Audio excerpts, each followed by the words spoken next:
سامعني كويس؟ كويس تمام. يمكن كنت حريص ان احنا نكون موجودين النهارده عشان دايما ببقى حاسس ان الجامعات يعني انا كنت لسه طالب زيكم كده من فتره قصيره من 10 سنين مثلا 9 سنين، وكنت انا اصلا في كليه صيدله جامعه المنصوره، وكنت بستنى الحاجات اللي زي دي بقى اللي بتتكلم على تكنولوجيا المعلومات او الفرص او ازاي ممكن نوصل لحاجه معينه او ازاي ممكن ازاي الناس تستخدم التكنولوجيا بقى في حياتها. والفكره انا شايف ان الفتره دي الناس يعني ما تنساش ان تكنولوجيا المعلومات يعني فتره كورونا والجائحه واللي كانت يعني كانت ليها اثار سلبيه على كل الناس ما عدا تكنولوجيا المعلومات. يعني الناس اللي استفادت الفتره دي جدا جدا اللي استفادت من اللي حصل مؤخرا هي الناس اللي شغالين في مجال التكنولوجيا، لان الكورونا اللي حصلت دي عملت زي بوش جامد قوي ناحيه التحول الرقمي. ففجاه كل العالم ايقن ان انا محتاج ابقى على طول كونكتد، على طول يبقى في تكنولوجيا في حياتي كل يوم، وازاي التكنولوجيا ممكن تعمل سوليوشنز لكل الناس اللي موجوده. فده ادى بقى يعني بوش جامد جدا. الناس كتير ما كانتش بتفكر قبل كده ان هي ممكن تستخدم كريدت كارد، ان هي ممكن تشتري حاجه معينه، بقت دلوقتي بتستخدم او تعمل اونلاين شوبينج. الناس عدد الناس اللي كانت بتتفرج على حاجات على اليوتيوب العدد زاد جدا.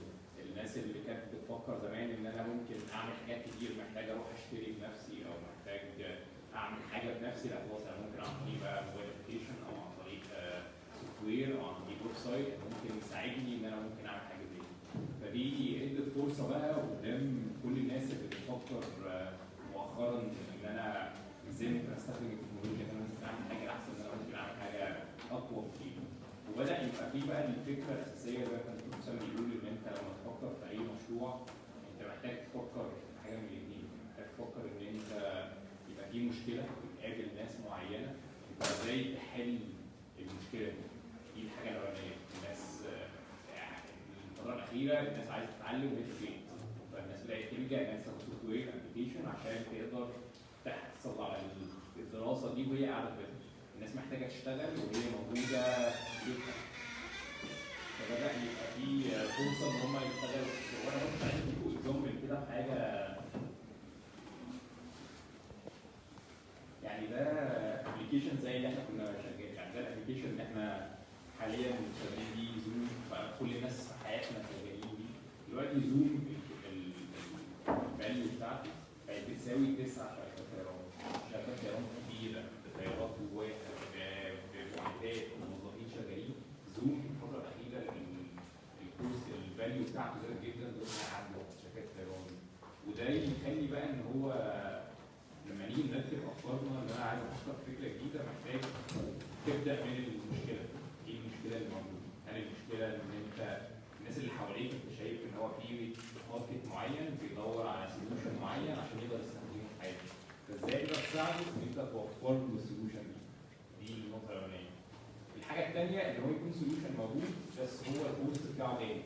فانا ازاي ممكن استخدام التكنولوجيا الحديثه باستخدام ابلكيشنز كتير مختلفه ان انا اخليه سعره اقل، سعره ارخص، ممكن الناس اكتر تستخدمه وانا يبقى عندي ادفانتج في ارتفاع السعر. فيمكن بقى الناس اللي زيكم العباقره بتاعت المستقبل لما يجي يفكر في حاجه زي دي محتاج تبدا بالحته دي، محتاج تتاكد ان هو في مشكله. المشكله دي ناس كتير موجوده، ممكن انت تارجت ليهم، الناس دي ممكن بعد كده تعمل لك فاليو معين، تعمل لك بروفيت كبير، الناس دي ممكن تبقى عليها السوليوشن ده وفي الاخر انت ممكن تستفيد من ورا السوليوشن. وبرضه الحاجه الثانيه ان انت خلال فتره الجامعه دي فرصه ان انت تجرب. يعني يمكن في فتره الجامعه مع الدراسه في فرصه ان انت ممكن تفكر انت عايز تعمل ايه في مستقبلك، والحاجه الثانيه انت ممكن تجرب. يعني زي ما الدكتور كان بيقول لو هتفشل افشل بسرعه عشان بعد كده تنجح. هي الفكره ان انت في فتره الجامعه محتاج تفكر انت عايز تعمل ايه بعد الجامعه.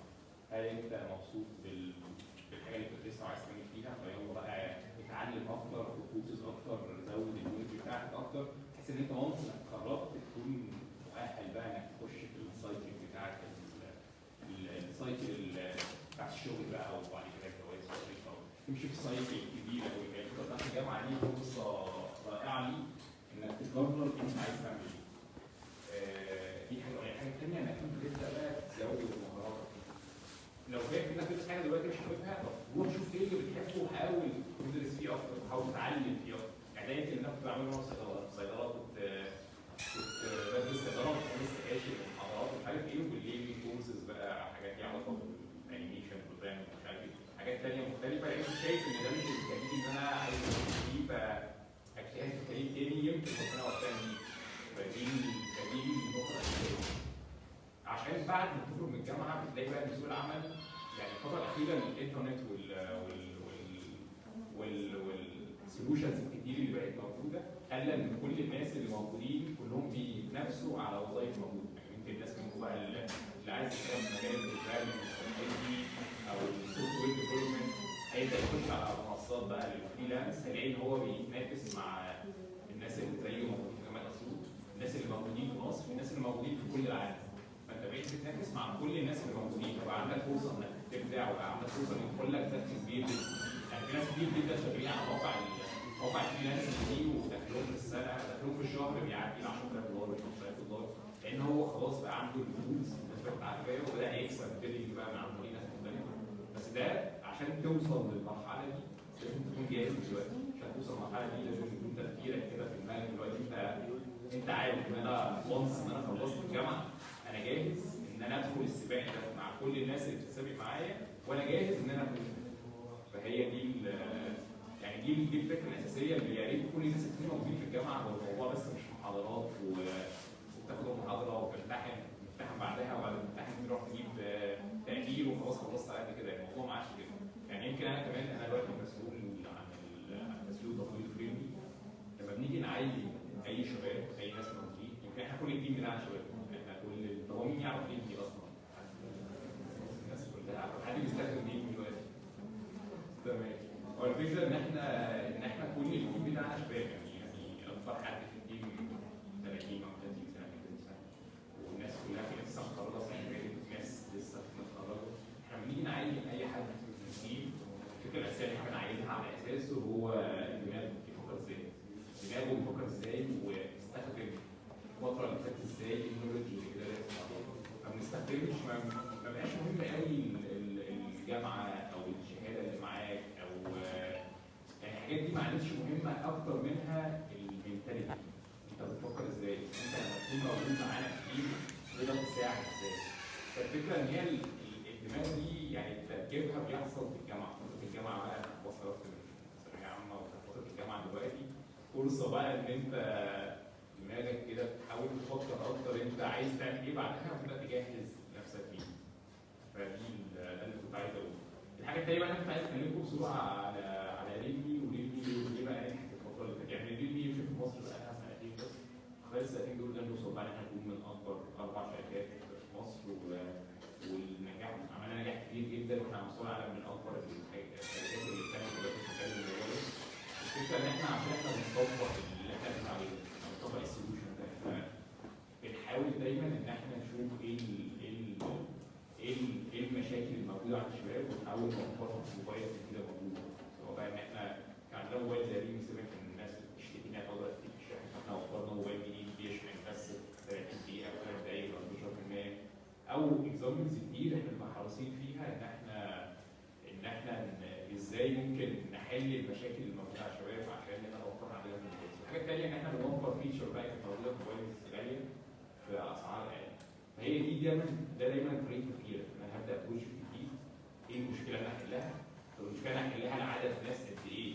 فالناس دي تقدر اكسب من وراها فلوس. او ان هو في مشكله دلوقتي موجوده ليها حل موجود، الحل ده ببوست معين، انا عندي طريقه ان انا اخلي البوست ده اقل، فاقدر اكمبيت مع الناس اللي البوست بتاعها اعلى ده عشان اقدر انافسهم. هي دي طريقه التفكير اللي بتكون موجوده. الحاجه بقى الاخيره اللي عايز اقول عليها ان احنا في ريلمي احنا بنحاول دايما نساعد الشباب، بالذات الناس بقى اللي مهتمه بمجال السوفت وير ديفلوبمنت، الناس اللي مهتمه بالبروجرامنج، الحاجات دي، الناس اللي ليها هوايات فيها زي التصوير وزي الحاجات دي.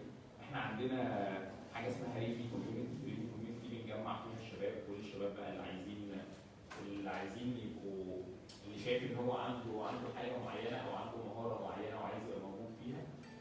انت ممكن تخش على الكوميونتي دي وتتابعنا فيها، ويبقى في دايما مسابقات ودايما في حاجات مختلفه احنا بنعملها عشان لو لو انت عندك مهاره معينه او عندك حاجه معينه ممكن تبدا فيها، دي هتكون فرصه ليك ان انت ممكن يعني ممكن تخش معاك في المسابقات، ممكن تفوز بيها.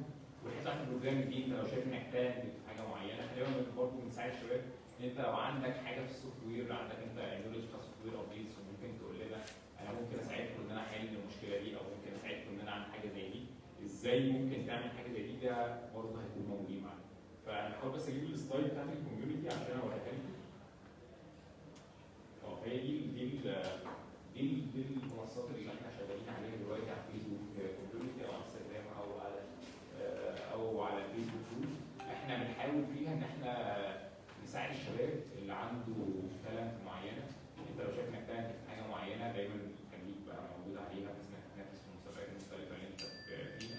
وبرضه زي برضه احنا بندي فرص كده للتدريب، لو عايز تتدرب في مركز عندنا، لو عايز تتدرب مع الار ان دي، لو عايز تشوف المراحل المختلفه بقى في الموبايل الاندستري ايه اللي بيحصل فيها من اول الريسيرش وبعدين الديفلوبمنت وبعدين